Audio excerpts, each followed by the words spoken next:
Një tjetër projekt i domosdoshëm, strategjik, është master plani i godinave të drejtësisë, të sistemit drejtësisë.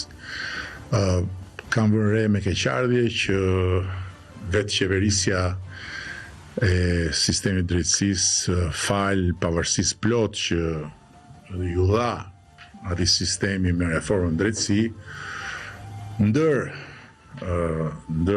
ato të qalat e veta ka edhe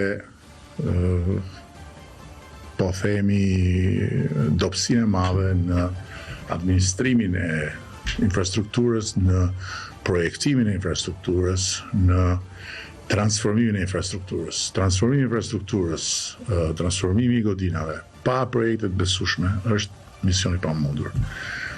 Përfundimisht kemi vendosur që edhe këtë mision ta marrim përsipër vet.